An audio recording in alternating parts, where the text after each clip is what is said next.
Hey everybody, welcome back to another edition of In the Umpire's Clubhouse. We got a major leaguer on today, Jeff Huson. Jeff had a 12-year career in the minor leagues, major leagues, probably 12 years in the minors too, right, Jeff? Not quite. Only three. But yeah, keep going. No, that would be me. Don't you like these great intros that are all perfect, But Jeff, he played third base the night Cal Ripken broke the streak, the record games played streak. So now Jeff is offering his expertise for the Colorado Rockies as a color man. Jeff, welcome to the show, and Jimmy and Dale. Well, of course. Yeah. Thanks, guys. I appreciate it. Yeah. We go way back. I think about it too, knowing Dale and Jimmy back when you had two separate leagues for the umpires, Right. and you got to know the guys, I think, in a little bit better way than what I see now because heck, we were spending it seemed like every other series together. Right, And right. And now when I see umpires come in, I was like, well, I haven't seen them this year, and it could be July. So I think that's the big difference. there's a that's very true. When it was, Jimmy and I just worked the American League for an example, us being from Portland, Seattle was like our home, venue, so to speak. And you may get there when it was just American League 5 times a Yeah. year, maybe even six, depending. When they went to, working everybody, you were lucky to get, two series there. I mean, Right. 6 games there, Yeah. I mean, and but you brought that up, Jeff. That's there's pluses and minuses to when they combined the umpire staffs. Obviously, for us, the travel was cut down, and it just Hmm. made a lot more. I think overall made a lot more sense how everything worked. But as a young umpire, it was tough to get your street cred, so to speak, because you may Yeah. not see teams. You may see, I remember one year Billy Hatcher was coaching at first base for the Reds. I had him in spring training in late March. I said, "Hey Billy, have a good year," and he goes, "Oh, we'll see." And I go, "No, we didn't see the Reds the entire year, Right. home or Oh, road." really? Yeah. Which kind of unusual. It wouldn't be unusual that you missed a couple places you didn't see him at home, but at least you'd see him on the road in that year. But when you're a young umpire trying to get your street cred and any kind of credibility, it's I think a lot tougher now because you're diluted so much with seeing the teams that they don't, Yes. where you had to get your cred real quick when it was just American League or National League because Well, and, you're and seeing also these as a guys. yeah, also as a player too, because Exactly. you're like, okay, these guys have been in the league for however long you were, and it's like I'm a rookie, so I got to make sure one, I learn their name and kind of figure out all the difference, the strike zones and all that. But Right. it's really different now watching the way it is. I guess the way it is in the big leagues. I was yeah, on that same note, it's really funny you say that, Jeff, because I agree 100% with that. I think I think it was beneficial to probably the players even more than it was to the umpires because pitchers got to know, especially pitchers and hitters got to know strike zones of every Yes. umpire. And it made a lot of sense to be under one umbrella. I'll say that right off the top. But as efficiency goes, I think it was better the other way, to be Hmm. honest with you, as a working adventure and stuff. I remember having Bob Welsh the year he won the Cy Young Award. I had all his losses. Oh, no I way. had every I had every single one of his losses. And I remember Tony La Russa went out one night and he was having trouble with me behind, not trouble behind the plate. He just Yeah. couldn't get anything. And I go out there and I said, and Walsh and I played together in college. Okay. And so went out. I said, Bobby, you hurt? And he goes, Jimmy, no, I'm not hurt. He says, but why every time do you have the plate, I get my tits lit? And I said, well, maybe next time you should look at the rotation. And Yes. that's what I mean by players No, and pitchers exactly. having umpires and stuff. It's not that Bob and I just we never had a problem disagreement wise. It's just that things didn't go well when he pitched with me. Right. And but you're exactly right. As a hitter and as a pitcher, I think it was a better setup actually. Yeah, I would agree because, as you said, you got to learn and got to know the various umpires, the groups, and who was you could talk to a little bit easier. There you go. There you go. And other guys, you know what? I got to just keep my mouth shut. I just got to do this and be very short with the conversation. John Shulock. You mean, Was there a glitch? I think there was a glitch, or when you would walk to the plate, it goes, I got a big strike zone today because I got an early flight, so let's go. Kaiser. I was like, yeah. I got a great Kitty Kaiser story too. Kaiser. Go for it. Yeah. So, Go for it. We're playing in Detroit, and it is miserably cold.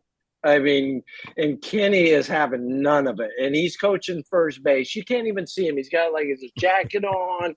He's got his hands tucked down into his pants, and he had that belt buckle. Remember that belt buckle he had? I think it was like a gun or something like that on it.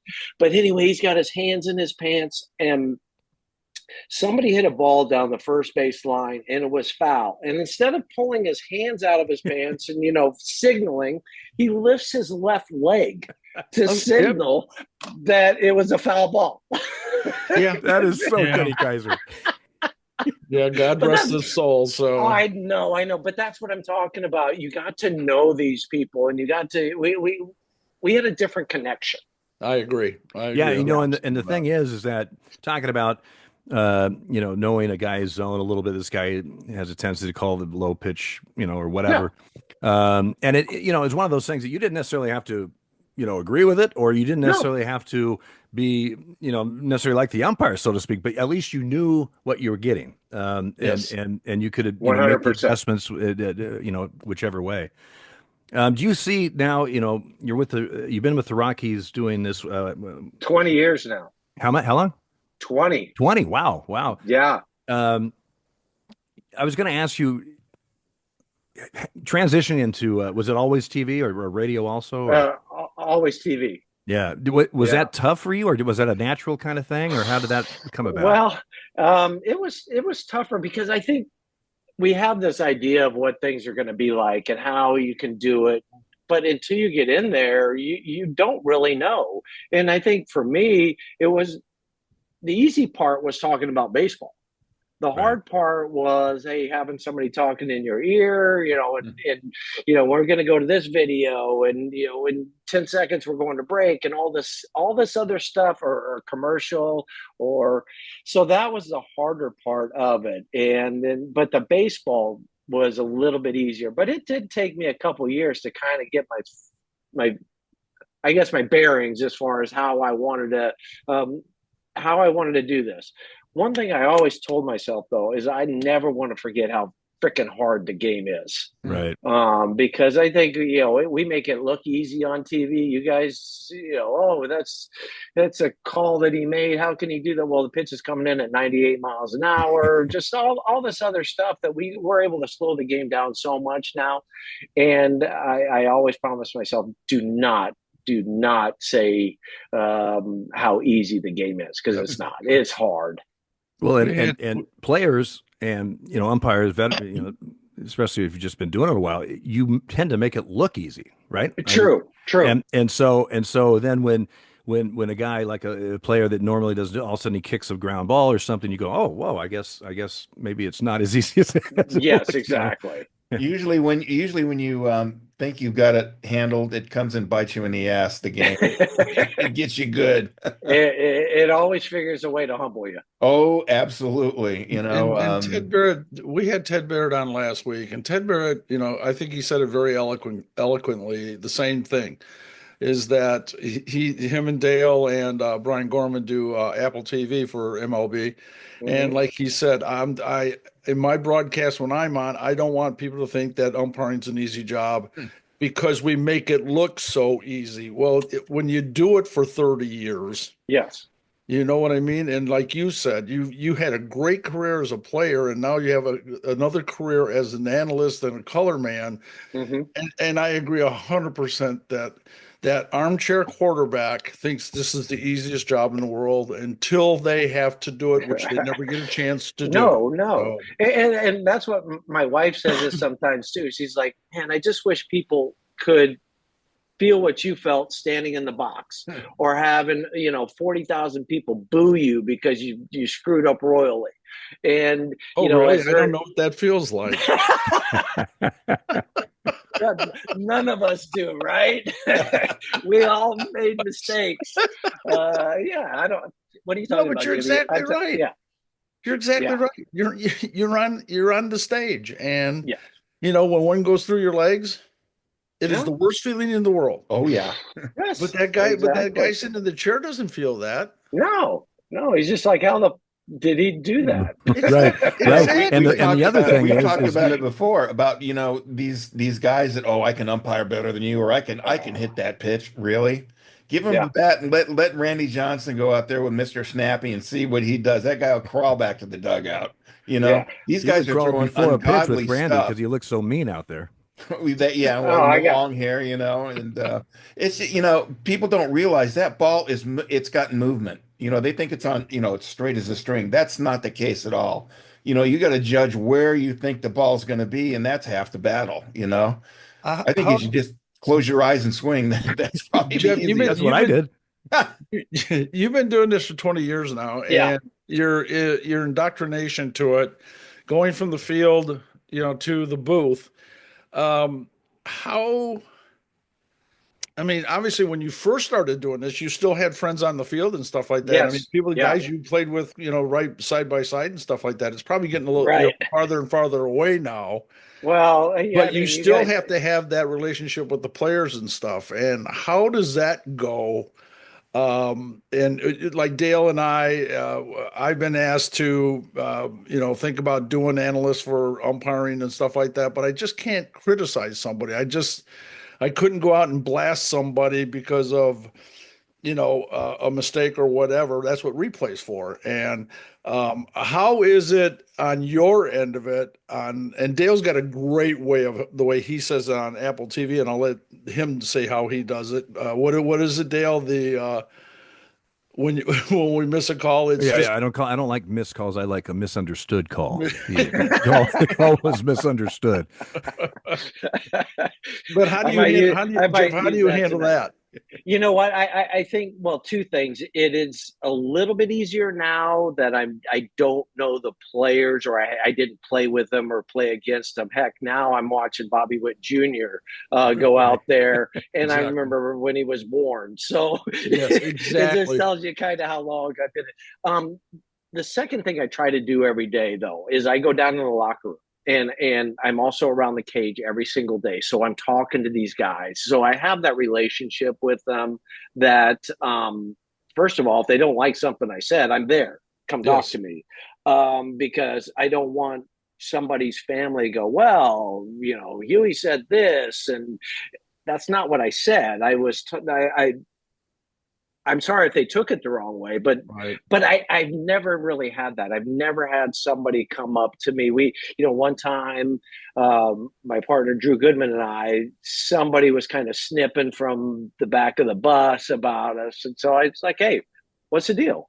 Why are you saying this?" And it kind of got nipped in the bud pretty quick. But I think what you have to do is analyze it, but don't make it personal.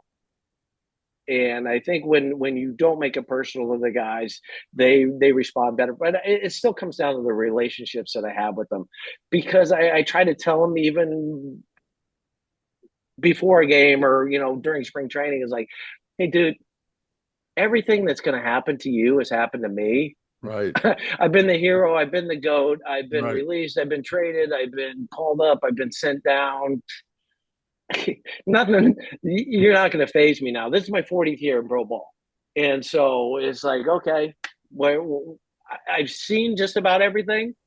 So if you want to talk about it, let's talk about it. Do they accept that? Do they Yeah, I think for the do they most come to part, you for advice? there's a couple guys that we have a different relationship. Maybe they've been around a little bit longer, or something's happened, and but the interesting thing now is I think with some of the younger guys, I don't want to say all of it because I don't want to blanket everybody, Right, but right, the right. but the history of the game is lost a little bit on some of these players. I get it. I've Yeah. heard that Yeah. I know what before. you mean. Yep. Yeah, and where I sound like an old man, which I am, but Well, we are. no, when I was coming up, man, we looked at the box scores and we watched and we knew the history of the game, we knew this and that, and so when you came up, you figured out pretty quickly how to be part of that fraternity, and I just think it's a little bit different Well, I The- used to go when I was a kid. We had remember the big old thick baseball encyclopedias. now. Yeah, I'd take it into the bathroom when I was 12 years old and take it out when I was a senior, and I'd read all through the whole thing, and you knew every stat, every bullshit thing, on there because they had it all, and it was kind of cool. But now, it's a different animal. If you took the baseball encyclopedia into the bathroom when you were a senior, you must not have finished it No, I was until 12 when I took until it you in, were. Jimmy. 12. I wasn't in high school yet. Oh, okay. I was going to did you say come out because for meals or did you? Yeah, all that time in the bathroom, I thought Yeah, something I'm else like, was wait going a on, but I second. don't know. Could have been wrong. and that reminds me of that Seinfeld episode where George took the George, art yeah, book into the it's been bathroom. flagged. Hey, so Jeff, you played for 7 organizations, I believe. Yes, yes. Um, was that tough? I mean, does it seem like you started all over again when you get to a new organization? Obviously, you know some of the players there because you either played with them, you've been playing against them, or whatever. But is it tough to I've always wondered that with guys that played for a lot of organizations. Like every time that first spring training with the new one, Yes. was it just weird, or how did that Well, go down? I think after the first couple, then, when you first sign, you think, oh, I'm going to be with this organization my whole career and, everything's going to be dandy, unicorns and rainbows. And then when you get traded, you're like, holy moly, what just happened? And I got traded from Montreal to Texas about 3 days before the season opened up. So that's really weird in itself. Right. Spent 4+ years with Texas and then a couple years with Baltimore. And then after that, it was 4 different organizations in 4 years, trying to fight for a roster spot, all of that. But at that point, I'd kind of been in the league long enough that I knew a lot more players, or at least played against them. So it's a little bit easier, but it's still surreal when you walk in. You got you know, I had my Texas Ranger bag walking into the Baltimore Orioles locker room. It's like, wait Yeah. a second, because that's the only thing I had. It's still like being the new kid on the block. Yeah. I mean, 100%. it has to be because I know that when if you flipped a crew and stuff like that, if you're working in the middle of the season and they wanted you someplace else, and you walked into that crew, you kind of go, oh, I'm on their turf now a little bit, Right. and Yeah. even umpires get that. Even though we knew each other, I mean, we know each other. It still was different walking into that locker room. But you don't know personalities. I Right. mean, in a different way. Yes, exactly. And that's Exactly. kind of That how it is locker room walking. setting's totally different Ooh, from, yeah. sitting outside at that owl place that Dale goes to. Jeff, No, please we tell won't me get you into did that. the That's a whole please nother tell podcast right there. Jeff, please tell me you went into a clubhouse and just did the Crash Davis and said, I'm the player to be named later. That would have been classic. Well, that's happened a couple different times. So yeah, but I didn't walk in there doing that. It's a different animal though. Oh Well, yeah. Jeff, I was going through. I don't believe you either caught or pitched, but you played every other So position. yeah, correct. Yeah, those are the only two things. And I was warming up one time in Texas when I was with Baltimore, and I was both happy and freaking nervous as hell because I was like, okay, this is my chance to go out there and pitch. I'll check off another column, and then I was like, but I don't want to embarrass myself. Luckily, we got out of the inning. I didn't have to go in. But yeah, those are the only two things. I caught a lot of in between innings because I was a utility guy. So I'd grab Right. the mask, go out there so my family could see the name on the back of my jersey and make You sure were I a was still natural here. shortstop, right? Or Yeah. And that's where I played early on, and then after that, kind of moved around a little bit. And when I got to Baltimore, obviously that wasn't happening, so I played third base and did a little bit of everything. And really, the last 4 years, I knew that's what my role was going to be if I wanted to try to get my 10 years in, and luckily I did. I got 10 years in 9 days. So for Perfect. me, I know you guys know that's a what big that deal. pension means, and so to get that and be one of the top, 6 or 7% to ever have that happen, I just look at it. I just busted my ass and just kept my head down. Was there a certain position that you were uncomfortable in, or I mean, was like first base or outfield or? Well, actually, first base a little bit when I first started playing there because I had grown up on the left side of the diamond. So flipping over to the right side, it was just weird seeing that bat come off the Right. ball. But I do remember one time where when I was with Montreal, spring training, Buck Rogers, they says, "Hey, can you play third base?" I was like, "Sure." I'd never played third in my Absolutely. life, but I wasn't going to say no because I wanted to get out Right. on the field. We're playing the Yankees and Dave Winfield's up, and I'm like, "Holy shit!" And so the guys are yelling at me from the dugout, "Play in for the bunt." I'm like, "No." I'm back Yeah. on the grass in the outfield, but I just like, if this is what they want me to do, this is what I'm going to do. Yeah, yeah. No, Do you being able that's to be called a that's and actually that called is an suicide. important role. Yes, it was not fun. No, Hey, that's Jeff. instead of giving the sign, like your open mouth or closed mouth, one Yeah, of these. It's right. like, Take yeah, that. Take that. yeah, I got your moving up. Hey, Jeff, tell us about your career at the University of Wyoming since you're a Cowboy alum playing in Cowboy Field. That's kind of a quirky little ballpark they have there. It's kind of Well, bare bones. yeah, very bare bones. So how I ended up there kind of goes back to not being recruited out of high school. And I was all set just to go to school and be a normal, regular, everyday person, just not playing ball. And my dad says to me, he goes, "Hey, I don't want you to look back in 10 or 15 years and wish you would have tried to go play somewhere." And I was like, "Okay, Dad, whatever." But I thought long and hard about it, and I decided, you know what, he's right, because I was all set to go to the University of Arizona, and I ended up walking on a junior college down in Glendale Community College, just outside of Phoenix, and my second year there, Wyoming came down to play Grand Canyon and ASU, and so they wanted to scrimmage us just to because they hadn't been outside since October because of the snow and the wind and the cold. And I ended up going 6 for 8 against them. And immediately after that, they recruited me. And as I said, I flew up to Laramie. It was a beautiful day. Ended up going to school up there, and it was crazy because you played the first 40 games. We played the first 40, 45 games out on the road, the last Right. 20 at home because of the weather. And yeah, not many people wanted me. And so it was a case where, well, I got to go where somebody wants me and they're going to give me a scholarship. So let's go. And my first, I came home at Thanksgiving and I told my parents, I was like, "I'm not going back. this place is barren. I'm coming from 80, 90-degree weather in Arizona. It's freezing cold. I'm not going." And my parents are like, "No, you're going back. You're going to finish it out." And I was like, "Oh, okay."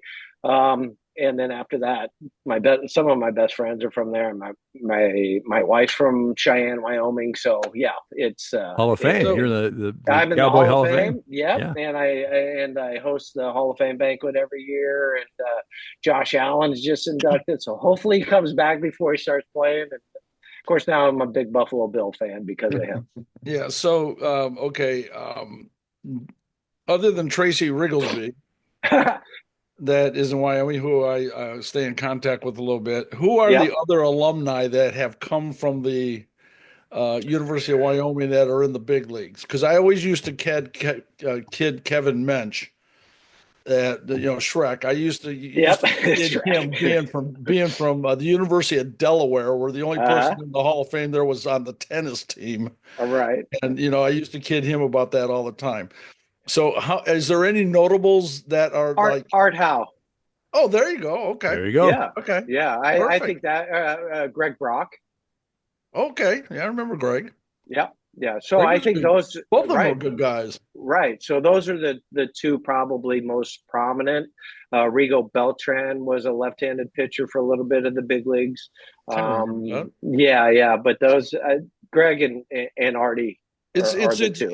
It's just like you were just describing, obviously, because I went to Bowling Green State University in Ohio, Mhm. and we stayed, the same thing what you're saying. Our Yeah. first 25 games were on the road in Florida, Georgia, Hmm. on a bus trip and everything like that. And the northern tier states, it's fun to listen to see who got to the big leagues in the northern tier states because first of all, just the identity problems is a Yeah. huge thing. I mean, uh, what kid in their right mind wouldn't want to play at the University of Arizona or Yeah. Arizona State or you got to play the card you're dealt. So Yeah. I admire your perseverance first of all and going back that after Thanksgiving break. Yeah, well, and going to junior college in Arizona, yeah, I wanted to play for ASU, but they were like, "You're not Oh good yeah. enough." And so it's like, okay. But I knew if I went up there, I'd start immediately and be able to Yep. and be Yep. able to play, and that was a big thing. Just play. Yeah, absolutely. That's the whole name of the game. Yeah. And Well, I don't like how you talking about Delaware and the tennis team Hall of Fame. I mean, being the 3-year letterman I was in tennis. we're going to get Yeah, the I cut was out of him. horseshit, but We're I gonna was get still the a cut out letterman. of now we're going to get the cut out of him holding tennis racket. Don't give him ideas, Jimmy. But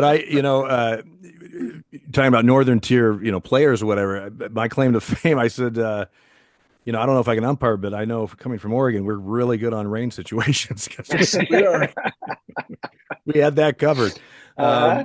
Isn't Laser Lansing's from So isn't he he's from Cheyenne or no Casper? no, Casper. Yeah, Yeah. he's from Casper. But I know Laser. His sister actually, Michelle, helped me get through statistics in college because she helped with the notes when I wasn't there, which was quite often. There you go.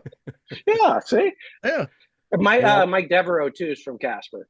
Oh, I didn't know Okay. that. Oh. Yeah, he went to Mesa and then to ASU. There you And go. Laser went to Wichita State, I think it was.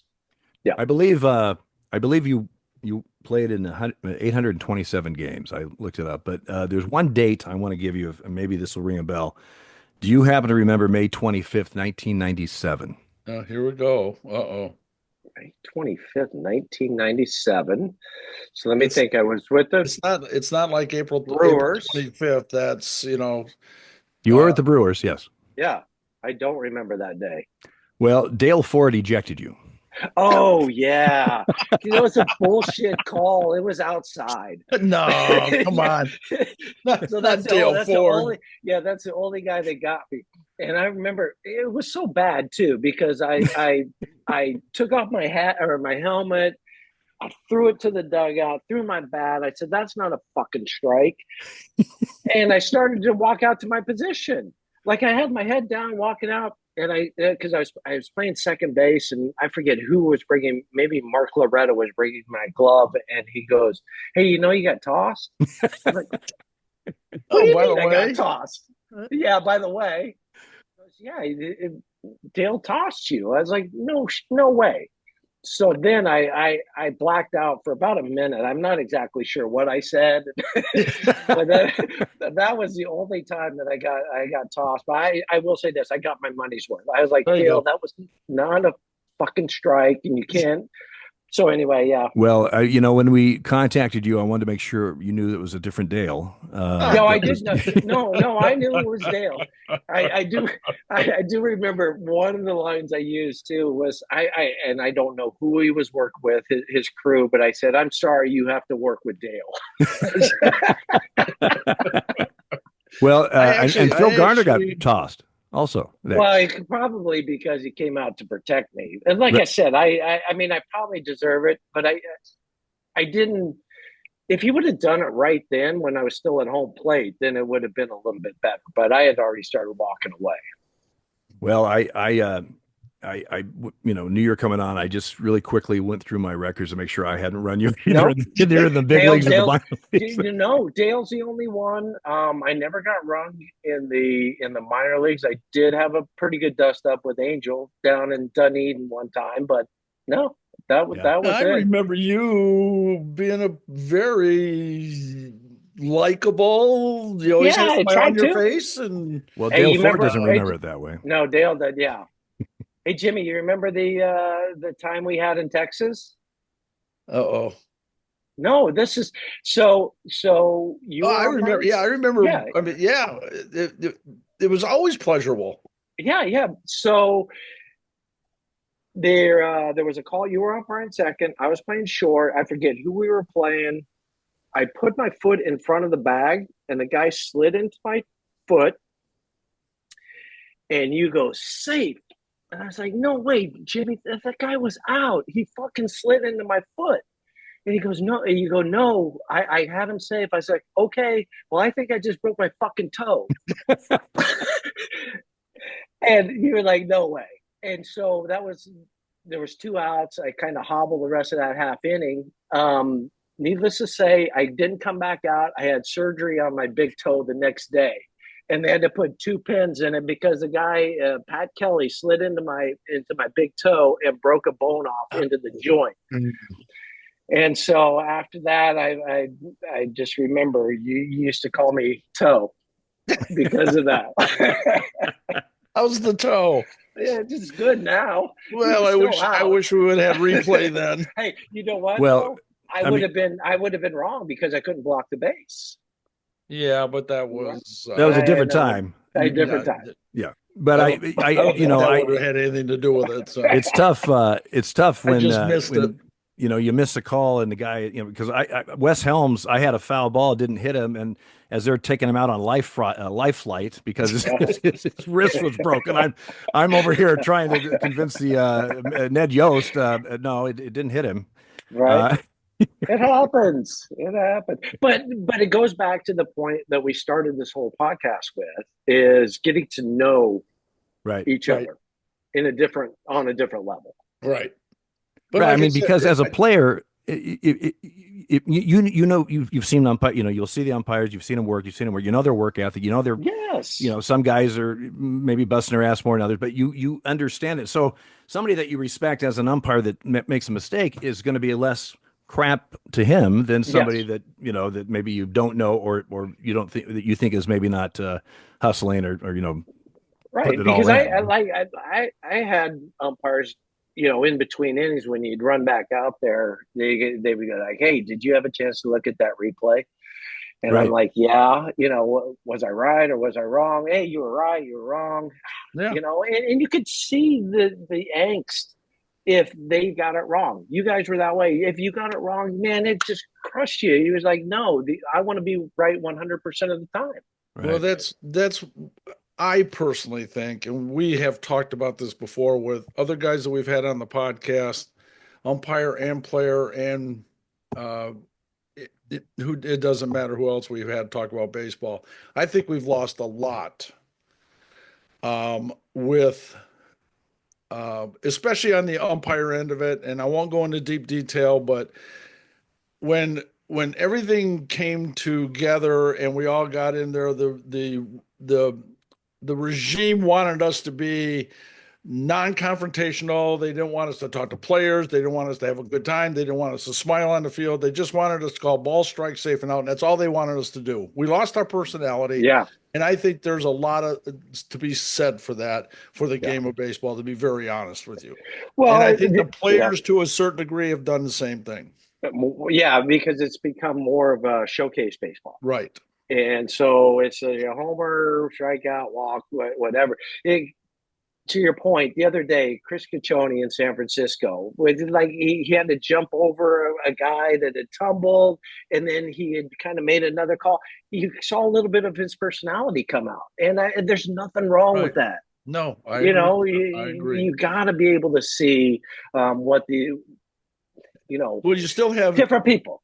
you have some veteran guys. You have Danny Iasone, you have Chris, Yeah. Billy Miller. The other day they put all over Oh, Billy. yeah, yeah, yeah. Yeah, Because Billy went with a live mic, and he missed the call and then went to review, and yeah, and Billy let his thought out, and I thought that was golden, as a matter I of thought it was fact. great. It was Did you great. guys see that?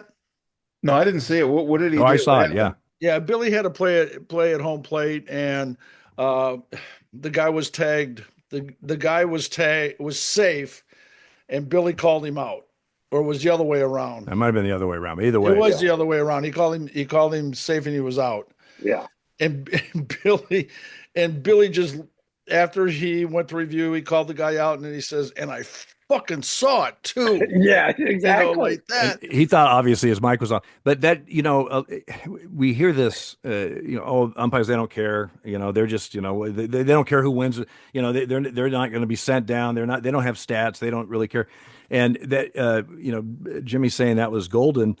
I'm sure somebody said something to him as far as the front office, Oh, I'm you got to sure of watch the that. mic, I'm Oh, sure yeah. but of the that. point is, it showed the public in that gaff that he did care, Yes, right. and I still say, umpire, and it's probably the same with players, I would guess, but we're our worst critics. I mean, when Right.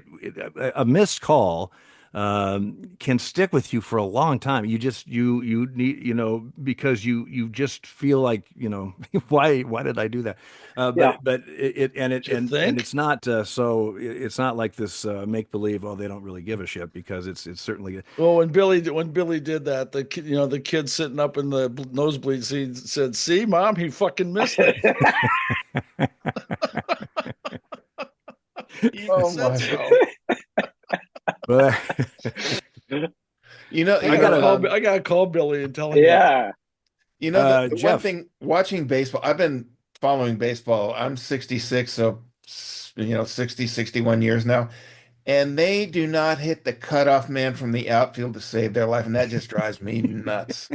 They Yeah. always overthrow or they don't even, they try, everybody thinks they're Ichiro or Dewey Evans with a rocket arm. And they don't know how to hit the cutoff man. And I don't know why they don't teach fundamentals. Well, I think they Well, teach it, Bob. They just do Oh, it to you, just to bug the yeah, shit out of you. That's what. exactly. I guarantee you, there's fundamentals being taught. There's fundamentals not being enacted. Thank you. Thank you. There's a difference. Yes, Or the exactly. pitcher covering Execution. first, and he just like, oops, I forgot to go over there. And the first baseman's like, where the fuck are you? You know? Oh, Jeff, Uh-huh. you were playing third base the Yeah. night Cal broke the consecutive game record in 1995, and that was, Yeah. everybody says there's certain records that won't be, broken. I can't imagine that Oh, being, golly, no. the Um, way. I mean, that's just an unbelievable stat and thing. But what was that like? I mean, obviously you knew it going in. I mean, that was the game, and everybody knew it, and you had to get to the fifth inning to have a complete or official game. So, what was that like for you? it kind of goes back to spring training because you look at it is like, okay, you had a pretty good idea it was going to be the first week in September, depending on rainouts and Sure. whatever. So as we got a little bit closer to that, I was platooning at third base with Jeff Manto, and the Angels had four left-handed starters in their rotation. And Jeff hit right-handed, I hit left-handed. Angels only had Sean Bosky, the right-hander. And so Mickey Manto, Jeff, and I were sitting around the table about 4 or 5 days out. And we're looking at the newspaper, and we're kind of calculating because he's like, well, shit, I'm gonna start that night. Right. And so we're looking at it, and I'm now all of a sudden we figure out that, hey, it's gonna be Sean Bosky. Well, Jeff Manto throws the table up. He goes, "You fucker," and I'm laughing. I'm like, "Yeah," but so people in the locker room thought we were fighting. But I was so excited because I knew I was going to get the start, and he was so pissed because he knew he wasn't going to get it. And so that was kind of the lead up to it. But then that day, that morning, it was like you wake up and you're like, this is historic. It's, as you said, it's never going to happen again. Nobody's, heck, it's a miracle if somebody plays 162 games now. Yeah. Right. You know, there's a few guys that do it. Matt Olson with Atlanta, he does it. You know, Freddie until he got it. They try to play every single day. But as we're walking into the clubhouse that day, it's Secret Service is there because President Clinton is coming to the game. So we actually had to go through metal detectors and get patted down and the whole 9 yards. They did a sweep of our locker room. Randy Myers was not happy because he had like 3 hunting knives up in his his thing, and they took those away. Yeah, exactly. Yeah, he was a different cat, but anyway, he was 3 bricks shy of a load. He was the definition of a left-handed. He lives just north of here right now. So okay, yeah, definition of a left-handed closer. Yeah. Anyway, so they take Randy's hunting knives away and all these. And he is just pissed, and but we go in there. Everything is pretty normal until President Clinton comes around. We're all dressed and we're all standing in our locker, and he shakes us all of our hands. But then to walk out into the field that day was just like mind blowing. Because, well, you guys know what Cal was like, competitor, but he gave us Ironman watches in spring training because he did not want anybody to be late or not miss your time to hit or take ground balls or anything like that. So then when it got to the 5th inning, let me back up for a second. I caught the very first out of that game. And I remember standing underneath it as this ball's up there and I'm going, holy shit, do not drop this. There's like 50 million people watching you right now. and Tony Phillips hit the pop up and I caught it for the first out of the game. But then after Junior hits a home run, but it becomes official game, just to see guys in the dugout almost in tears and Bobby Bonilla's filming and, pushing him out of the dugout to go run the lap. That was one of those things. And then to see all the Angel players come out of the dugout because they knew the significance and shaking all their hands as they went by. And as a teammate, I can say this. I stood behind Cal Ripken many times at second base when he played shortstop. And out of all the players that I had in the major leagues in my 30-year career, there was not one player that was more intense than Cal Ripken Jr. I didn't even know Cal knew my name until my 25th year. And I'm serious about that. He very rarely, he was not the type of shortstop or even third base. He was not the type of guy to sit there and bullshit with you. No. He was business all the time. And then after he retired, totally different person. Yeah, his personality came back because playing with Billy and Cal, Billy was like night and day. Like, Billy, shut up. Okay, just really be quiet for a second. Yeah, Billy was always saying something to me too, but it wasn't very nice. Did he show you the end of the bat, Dale, that he had on the baseball card?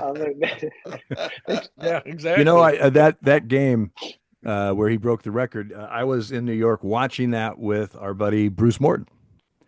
Who is up in the press box in Colorado. And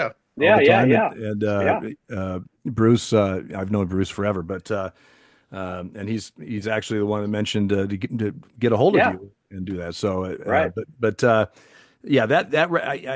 there's a lot of records of baseball. Some, are pretty sacred, but there is no way that's going to happen. It's like Joe West with the games umpired and then Bill Clem after. I mean, there's no way that's going to be broken. It just won't.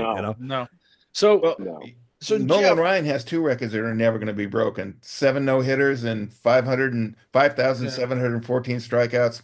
No. Well, Bobby, I was fortunate. Like sometimes my family and my brother-in-law call me the Forrest Gump of baseball because I played in Nolan's 6th and 7th no-hitters and his 300th win. So, and then playing the Cal game too. For a guy that kind of a journeyman. I had a lot of fun things to That's do. pretty cool, though. Yeah, That's really that's a cool. great legacy, actually. Well, yeah, and it's fun. I grew up in Anaheim, and we used to watch Nolan Ryan pitch when there was 5,000 people at Anaheim Stadium in the 70s. And that son of a bitch threw so hard. You heard the grunt all through the stadium that and Yeah, you heard the hiss. You didn't see the ball, you heard the hiss, and no, you probably know what I'm talking about. And this guy, when he was on, forget it. No one was going to hit him. And if he had pitched for the, stayed with the Mets or pitched for the Red Sox or the Yankees or the Cardinals or some of the Dodgers, he would have put up numbers that no one is going to touch. But no. he pitched on a lot of bad teams. But that shows you how competitive it was. He still got his 300 and I don't know how many wins he's got, but he had one hell of a career, and he's one of the best pitchers I've ever seen. Yeah. Hey, Jeff, when you were at the Rangers, um, what year did you join them? Spring of '90. So you played in the old erector set before we. Yes, Yeah, yes. Ryan And Fan. and I swear to God, because the Rangers would play on Sunday nights, yes. I believe 6 o'clock start, They started and an hour earlier. Yeah. yeah, and the batter's eye, they didn't put people in unless Nolan was pitching, and then Yes. because they could sell the tickets, first of all. But and I drew him, I think, twice on a Sunday night, with him on the mound and people in the right behind him in the stands, in the background. I mean, and then of course the sun low because it's setting, and the first few innings was really tough to see. Oh, and And I remember, and I swear to God, they would hold up Nolan to get that Sunday start just so he basically had 3 or 4 innings where they're not going to touch him. I mean, yes. Well, remember in right field too, they had the big thermometer out oh by yeah, the that was always a scoreboard thrill. there, Yeah. and you look up and you're like, "Damn, it's 7 o'clock and it's still 105." Yes, yes, Jeff, yes. in 80, I was living in Dallas in 89, and I went to a game, I forget, it was in August. It was a night game. It was 94 when the game started, and I'm not kidding you, the thermometer you mentioned, Yeah, at 10 o'clock at night, it was 98. The temperature yeah, went up, uh and huh, it was so humid yes. and hot. It was brutal. And I don't know how Yeah. these guys played in that shit. Oh, you're talking about Nolan. Quick story with him. So I got traded from Montreal to Texas with 3 or 4 days left. Um, Bobby Valentine says, "Hey, I want you to stay back tomorrow. You've made the team. You're going to stay back. You're going to have a simulated game against Nolan, and there'll be 3 or 4 or 5 of you guys, and then we'll put minor leaguers out on the field." So I was like, "Okay, sweet. I got a chance to face Nolan Ryan. Then this is going to be fun." Yes, gee, thanks. So yeah. Gee, thanks. My teammate, I had never met him, but now I see him out on the hill. So funny story is I get a base hit my first time. I'm like, sweet, I'm done. This is can't get any better than this. I walk my next time. Next time I hit a double. I walk my next time. So now I've been on base 4 times. He's moving pretty quick, and a couple hits against him. And my fifth time up there, he's on the mound, and he kind of pulls his hat down like real low, like this. Oh, you better And I'm like, adjust the chin strap right now. yeah, he's gonna dot me. And he goes, boy, he goes, how many hits you got off me today? I said none. He goes, good answer. And now I still think he's gonna hit me. So he jams the shit out of me. I kind of pull my hands in, float a little duck fart over the second baseman's head, breaks my bat. I get to first base and he just kind of gives me that sideways look, like what he can do when he's on the mound. He's kind of like, okay. So afterwards, I go in the locker room. Still never met him yet. I have my bat. I got a Sharpie. And I go, Mr. Ryan, would you sign my bat for me? He goes, we're on the same team now. You can call me Tex. I was like, okay, well, can you still sign my bat? I remember that look. Oh, yeah, right? Yeah, he liked 4 inches on each side of the plate. Yeah, of course. He thought that was part of the fair baseball rules, Rule 905C or something. He really enjoyed that. But being okay, when the time finally comes, when it's time to walk off the field, you were more interested in talking about the game and going into the entertainment side of it is what I like to call it. Did you have an opportunity by any chance of possibly extending your career as a coach or manager? Did you ever have that aspiration?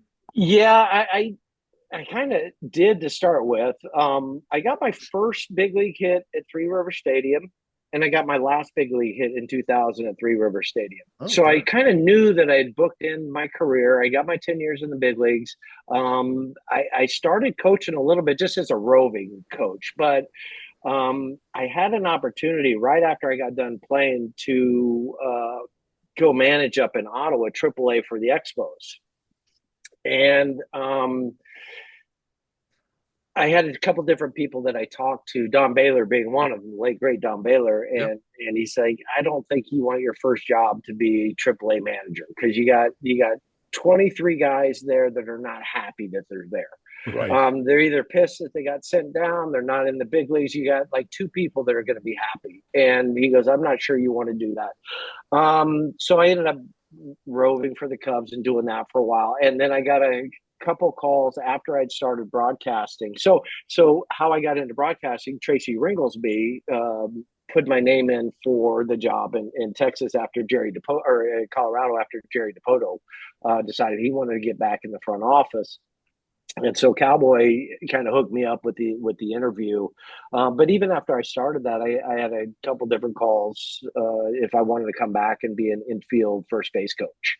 There you go. And yeah, I kind of waited, but at the time, part of the reason why I retired is my family was getting a little bit older and my kids were getting bigger, and I wanted to be at home a little bit more. And just timing wise, it just wasn't the right time. Yeah. And now I'm happy doing what I'm doing. Yeah, you're solidified now. I mean, Yeah, exactly, yeah, there's nothing exactly. wrong with that.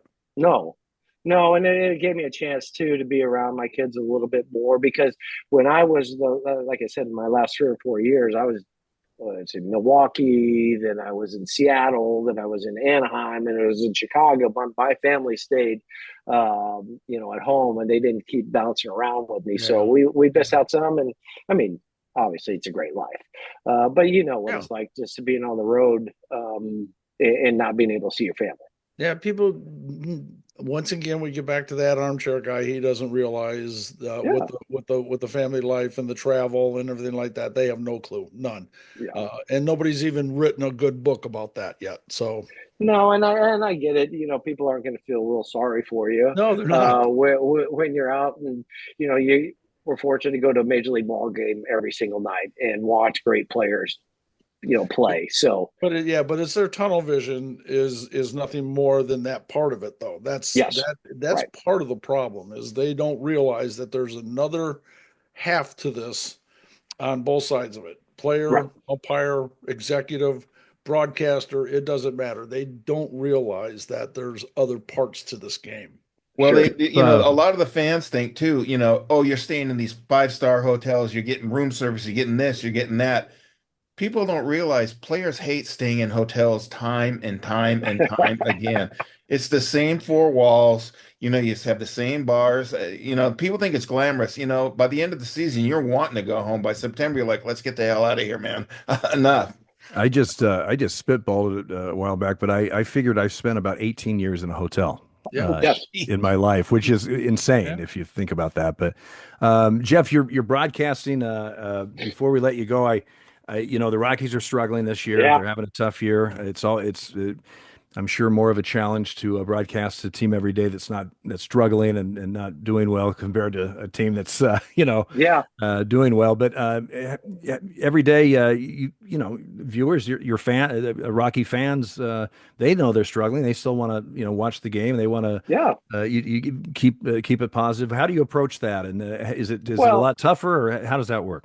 it is tougher because it's easy, when the team's winning because you have a lot of different storylines. You have a lot of things that you can talk about. You can also talk about matchups and strategy. And sometimes when the club's not winning, it's more challenging to do that. So I think it goes back to those relationships and maybe take it at a little bit different angle with the players and how they're doing it, but you still can't sugarcoat it too much because the fans see through it. So you are walking a line. each and every night to make sure that you're honest with what's happening on the field, because the record is what the record is. Right. But at the same time, you know what? As I said a moment ago, I get to go to a big league ballpark, and sometimes it might be the other team. A player does something well, and you got to highlight that. But it's hard when a club is in one of those transition periods, because we do have a lot of young players right now, and they're still just trying to establish themselves, and you can see that, and they're trying to be like, man, I just want to stick in the big leagues.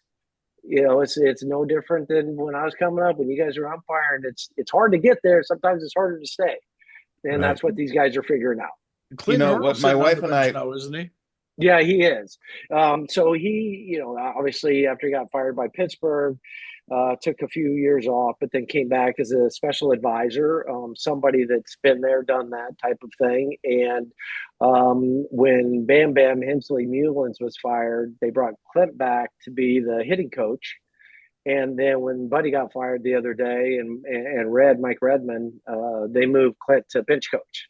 So I think it's really good for Warren Schaefer to have somebody like him to lean on, somebody that's been there, done that, seen everything. Yeah, it's too bad for Mike Redmond. It's too bad for Mike Redmond. Mike Redmond's a great guy.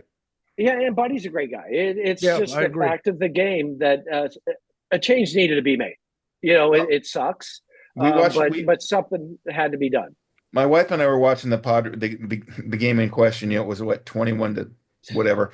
0. They kept panning to the dugout, but Bud's a great guy. I've met him several times. He's a great guy, great baseball man.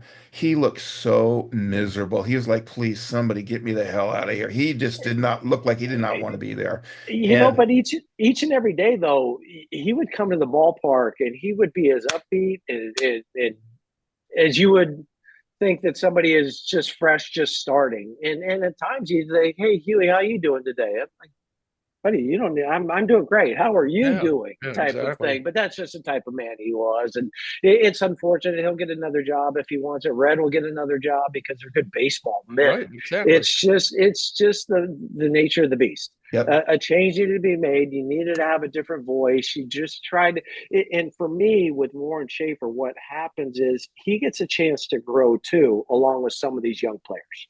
And because he had a lot of them down in the minor leagues. Yeah, Dale and I had Buddy Black. Buddy Black, when we go back to the American League days, when we were strictly American League, and we saw him a lot more often. And I didn't even know Buddy's voice when he pitched. I wouldn't have known him, but when he became manager, he was a little bit more vocal. I understood his voice then, yes. Yeah. Exactly. He had the mustache when he was pitching, and then he was a little bit more fiery as a manager. Yes. I've actually got a photo of Bud Black in Montreal. It was right after. Whoops! What the hell is it? Hello. Whoa! It was right after the All-Star break in '94. He faced Pedro Martinez and he beat him. And I got a great photo. I want to get it to Bud one of these days when I run into him. But it's a great pitching photo of him. And he was dealing that night. Pedro didn't have it, and I'm like, whoa. So that's an unusual night. Yeah. Right, exactly. Yeah, somebody beating Pedro in Montreal. Yeah, we had in '94. Yeah, that was '94. Yeah, Buddy Black, his first, when he got the San Diego job, his first manager job, they opened in San Francisco, and he got a win. I believe it was the first opening game, and day game. And we saw him. We were at Morton's afterwards, the crew, and he came in with some friends, and so we sent him a bottle of wine, or it was a bottle of champagne, I think. It said congratulations, So that bought us like 2 games, I think. Okay, yeah, stayed off us for about 2 games. He'd be like, okay. I had to go in and talk to him one day about a ground rule, and he just wouldn't accept my my vernacular on how he had to change the ground rule back, because they had a small fence in right field, and he said if the ball hit on top of that small fence and then went over the regular fence, it was a home run. And I said, buddy, you can't change the rules of baseball. Why can't we do that, Jimmy? I said, because that's the rule. Here, that's see the this rule book right here? It has that. And he still didn't believe me. So yeah, MLB had to actually call him and say, buddy, put the rule. Really? He's not kidding, buddy. Here he goes. page 27. Look But at but it. you know what? He did it all with a smile on his face, though, Yeah, too. he I mean, does, it was and that's the way he was with the players. That's the way he was with the media. But it's unfortunate. He'll be back yeah, if he still exactly, wants to. If he exactly. still wants to manage, it still wants to coach, wants to move to the front office, he'll find a job. But Yeah, tell Clint hello. I will yeah, do. exactly. Had some Will interesting do. situations with Clint through the years. Yes, with his quiet voice, I got Yeah, that's a very quiet voice. it. There was no indoor voice there, I don't think. No, no, no. We're up against it, guys. Let's keep This has going. been fun. Jeff, Yeah, it's been a blast. this was great. Yeah, I mean, you gave us some insight as a utility player, playing in college, playing, and that morphing into broadcasting, which is not an easy thing to do because you hear some of these color guys and you're like, oh my God, I won't name names. Hey, Rod, they're not that good. You Oh, just here like. we go. I That's appreciate it, that's guys. This that's has been another fun. podcast. Jeff, it was Yeah. great. Thanks for coming on. I noticed on your bio you were born one day after I was, of course, a different year, I believe, but Yeah, I that's think so. August birthdays. Nice. Yes. Very nice. Well, he's part of the 60 Club, Dale. We're all in the 60s. Jimmy's closer to Uh, 70 than we are, but we uh, won't talk about that. Yeah, that's no. another podcast. That's Yeah. another podcast. Jeff, thanks for coming All on. right. He's Jeff Huson. He's Dale Scott. He's Jimmy Joyce. I'm the host, Bob Busser. Remember, subscribe to the podcast and always remember, take the road to the left. You never know what you'll find. We'll see you next time. Bye-bye.